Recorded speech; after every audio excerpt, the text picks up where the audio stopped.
اور پھر علم ایک ایسی چیز ہے کہ کوئی بھی آدمی یہ دعویٰ نہ کرے کہ میں نے بڑا حاصل کر لیا ہے، میری اب تکمیل ہو گئی ہے، میں اب مکمل ہو گیا ہوں۔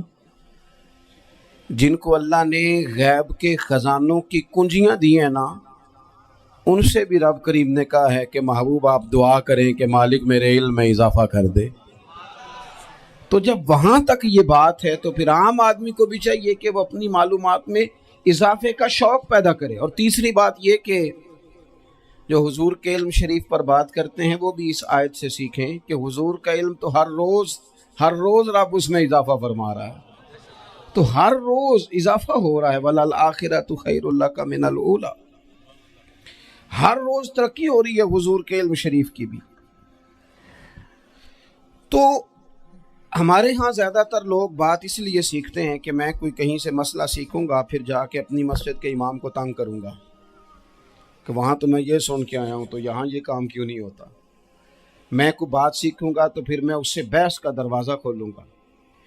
علم کا مطلب ہی اپنے آپ کو سنوارنا ہے۔ معلومات حاصل کرنے کا مطلب یہ کہ آپ کے عمل میں پختگی آئے، آپ کے کردار میں پختگی آئے، آپ نے جو سیکھا ہے آپ اس کے مطابق اپنے آپ کو ڈھالیں۔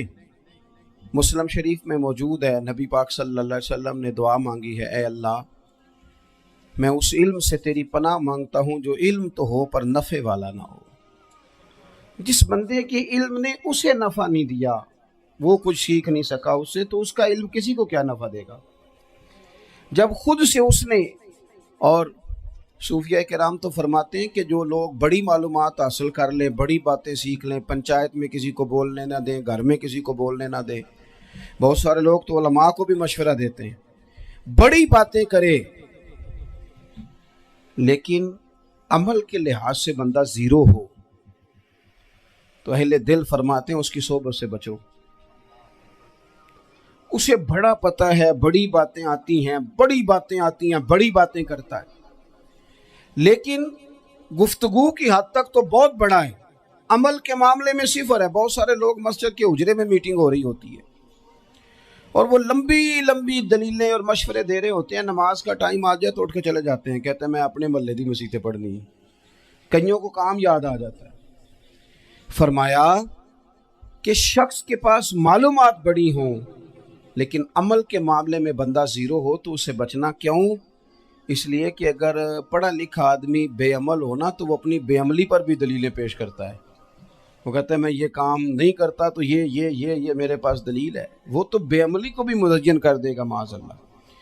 تو دینی تعلیم ایک تو حاصل اس لیے کریں کہ ہم نے اپنے آپ کو سنوارنا ہے، اور دوسرا علم کا شوق طبیعت میں ہو۔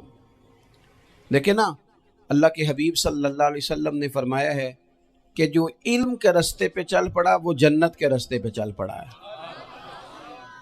جمعوں میں، محفلوں میں کانوں کے ذائقے کے لیے نہ آئیں، اس لیے آئیں کہ میرے علم میں، میرے عمل میں یہ کوئی اضافے کی بات بنے گی، میں کوئی نصیحت حاصل کروں گا تو میرے دل کا زنگ اترے گا۔ ہمارے ہاں یہاں لوگ مزے کے لیے آتے ہیں اور آج کل لوگ فوٹو کے لیے آتے ہیں۔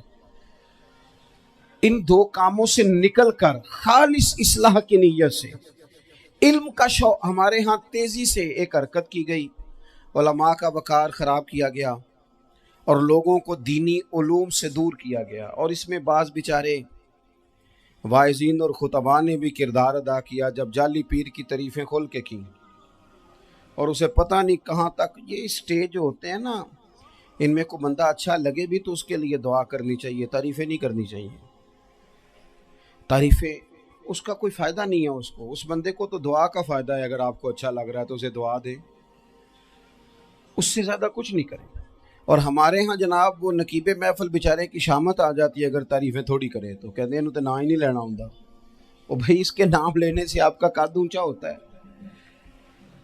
تو علم اور عالم، ان دونوں چیزوں سے قوم کو دور کیا گیا۔ دینی تعلیمات کا فقدان ہے، جو میٹرک تک لوگ 60-70 کتابیں پڑھ جاتے ہیں انہیں بھی قرآن پاک ٹھیک سے نہیں پڑھنا آتا، دور کیا گیا۔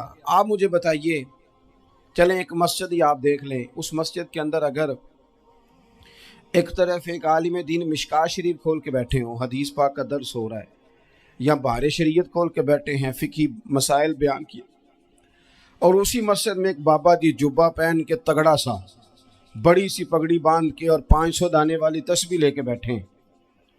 اب ایک بندہ اندر آتا ہے تو وہ کدھر جائے گا، عالم کی طرف کہ بابا جی کی طرف؟ وہ کیوں جا رہا ہے بھلا بابا جی کی طرف؟ وہ اس لیے کہ ہم نے اسے یہ بتایا ہی نہیں کہ جس طرح سبحان اللہ سبحان اللہ سبحان اللہ پڑھنا عبادت ہے نا، اسی طرح دارابا پڑھنا بھی عبادت ہے۔ اسے ہم نے بتایا نہیں کہ جب تک علم کے رستے میں رہنا بھی عبادت ہے، جب تک اسے یہ سمجھ نہیں نہ آئے گی کہ جس طرح وظائف کی کتاب پڑھنا عبادت ہے، اسی طرح مشکات شریف پڑھنا بھی عبادت ہے، حدیث بخاری کا درس لینا بھی عبادت ہے، مسلم شریف کی احادیث پر اپنے اساتذہ سے بیٹھ کر دروس پانا بھی عبادت۔ جب تک یہ پورا مزاج دیکھیں نا، نبی پاک صلی اللہ علیہ وسلم نے فرمایا رات کی ایک گھڑی بھر دین سیکھ لینا ساری رات نفل پڑھنے سے بہتر ہے۔ اب ہمیں سمجھنا چاہیے کہ کتاب پڑھ کے بھی بندہ رب رسول تک پہنچ سکتا ہے، کتاب و سنت رستہ آسان کرتے ہیں، لیکن ہمارے ہاں کیا مزاج دیا گیا ہے، بابا جی کے پاس چلو، ضرور جائیں بابا جی اگر نیک ہیں تو منع کوئی نہیں کر رہا، لیکن جو سوچ ہمیں حضور نے دی ہے ہم نے اسی کی سوچ کے مطابق اپنے معاملات کو ترتیب دینا ہے نا۔ اب ایک بات میں نے آپ سے پوچھی اور آپ نے کہا قوم ساری بابا جی کی طرف جائے گی۔ حدیث پاک اس طرح ہے، اللہ کے محبوب مسجد شریف میں تشریف لائے، دونوں جانب لوگوں کے حلقے بنے ہوئے ہیں، لوگ بیٹھے ہوئے ہیں، ایک حلقے میں لوگ اللہ کی یاد کر رہے ہیں، ذکر ہو رہا ہے، ایک حلقے میں بیٹھ کے ایک عالم کتاب و سنت کا درس دے رہے ہیں، ایک صحابی اور باقی سن رہے ہیں۔ خاص توجہ کریں نوجوان میری بات پر، رسول کریم صلی اللہ علیہ وسلم دونوں کے بیچ کھڑے ہو گئے اور کریم نے فرمایا دونوں محفلیں خیر کی ہیں، دونوں ہی حلقے خیر کے ہیں۔ اور پھر حضور فرمانے لگے مجھے چونکہ رب نے استاد بنا کے بھیجا ہے، میں چونکہ معلم بن کے آیا ہوں، یتلو علیکم آیاتنا ویزکیکم، میں چونکہ کتاب و سنت کی تعلیم کے لیے آیا ہوں۔ یہ لفظ کہتے کہتے حضور اس جماعت میں بیٹھ گئے جو دین پڑھ اور پڑھا رہی تھی۔ حضور وہاں بیٹھے جہاں بات دین کی ہو رہی، جہاں لوگوں کو اللہ رسول کی بات بتائی جا رہی۔ تو جمعے میں وقت پہ آئیں، اپنی دینی معلومات مضبوط کریں اور اپنے لیے مضبوط کریں۔ میں آپ کو بڑے درد سے یہ بات عرض کرتا ہوں، اگر دن میں 100 لوگ مسئلہ پوچھتے ہیں نا شریعت کا، تو ان میں 95 لوگ وہ ہوتے ہیں جو طلاق کا مسئلہ پوچھتے ہیں۔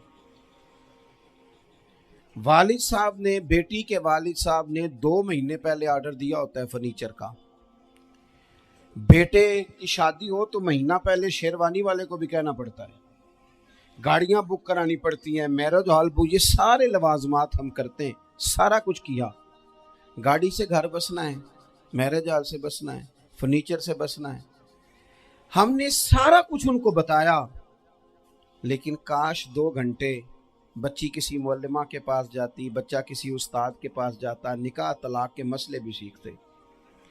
میں دعوے سے کہتا ہوں اگر ہمیں پتہ چل جائے کہ 3 طلاقیں اکٹھی نہیں دینی چاہیے، کیونکہ دے دیں تو ہو جاتی ہیں، اگر ہمیں سمجھ آ جائے کہ نہیں دینی چاہیے، یہ مسئلہ بیان ہو، اور یہ والے مسئلے ہم محفلوں میں بھی نہیں بیان کر سکتے، اس لیے کہ لوگ کہیں گے مسئلہ تو وہ بیان کریں گے، اس پہ نعرے لگیں گے، آپ قوم کو یہ کیا بتا رہے ہیں، یہ تو چھوٹا عالم بتاتا ہے معاذ اللہ اس طرح کی باتیں، تو بڑی بڑی کوئی نقطے کی بات بتائیں۔